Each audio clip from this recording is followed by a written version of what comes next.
पूत कपूत हो सकता है लेकिन माता कभी कुमाता नहीं हो सकती। ये लाइन तो आपने सुनी होगी, लेकिन आज के समय में कलयुगी बेटों की असली तस्वीरें देखने को मिल रही है। कलयुगी बेटे बहू की शर्मनाक हरकत पर छत्तीसगढ़ हाई कोर्ट ने बड़ा फैसला सुनाते हुए बेटे बहू को घर से बेदखल करने के फैसले पर मुहर लगा दी है। मामले में सुनवाई करते हुए हाई कोर्ट के सिंगल बेंच ने कहा कि यदि बच्चे अपने बुजुर्ग माता पिता को मानसिक या शारीरिक रूप से प्रताड़ित करते हैं तो उसे घर से बेदखल किया जा सकता है। दरअसल बिलासपुर मीनोचा कॉलोनी निवासी 93 वर्षीय बुजुर्ग महिला संतोष खन्ना ने मेंटेनेंस ट्रिब्यूनल में एक आवेदन पेश किया था। बुजुर्ग महिला का आरोप था कि उसके मकान के पहले मंजिल पर रहने वाले बड़े बेटे देवेंद्र खन्ना और बहू नीरजा खन्ना उन्हें लगातार प्रताड़ित कर रहे हैं।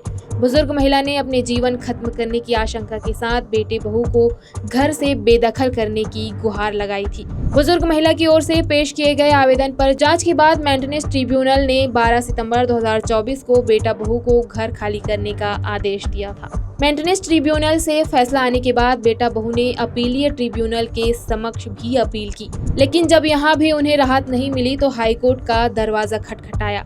हाईकोर्ट ने भी मेंटेनेंस ट्रिब्यूनल और अपीलीय ट्रिब्यूनल के आदेश को सही ठहराया है।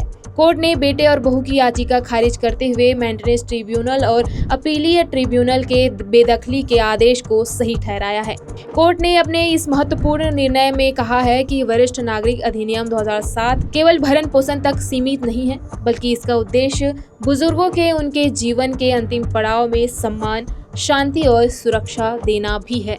माता पिता और वरिष्ठ नागरिक भरण पोषण और कल्याण अधिनियम 2007 एक महत्वपूर्ण भारतीय कानून है, जिसके तहत 60 साल या उससे अधिक आयु के बुजुर्गों और माता पिता को उनके बच्चों या रिश्तेदारों से वित्तीय, चिकित्सा और संपत्ति संरक्षण का कानूनी अधिकार प्राप्त है। जो बुजुर्ग अपनी आय या संपत्ति से अपना खर्च उठाने में असमर्थ हैं, वे अपने बालिग बच्चों यानी बेटे, बेटी या वारिसों से मासिक भरण पोषण पाने का दावा कर सकते हैं। अधिनियम के अंतर्गत प्रत्येक उप विभागीय अधिकारी स्तर पर एक भरण पोषण ट्रिब्यूनल का गठन किया गया है। बुजुर्ग सीधे आवेदन देकर ट्रिब्यूनल से अपने बच्चों को भरण पोषण राशि देने का आदेश पारित करवा सकते हैं। यदि कोई बुजुर्ग अपनी संपत्ति किसी रिश्तेदार या संतान को इस शर्त पर देता है कि वे बुढ़ापे में उनकी मूलभूत आवश्यकताएं पूरी करेंगे और बाद में वे ऐसा करने से मुकर जाते हैं, तो ट्रिब्यूनल उस संपत्ति के ट्रांसफर को रद्द कर सकती है। ट्रिब्यूनल के आदेश के बावजूद भरण पोषण न देने वाले बच्चों या रिश्तेदारों पर जुर्माना लगाया जा सकता है और उन्हें 1 महीने तक की जेल या भुगतान होने तक की सजा भी हो सकती है। तो हाई कोर्ट के इस फैसले पर आपकी क्या राय है, हमें कमेंट में जरूर बताइएगा और हमारे चैनल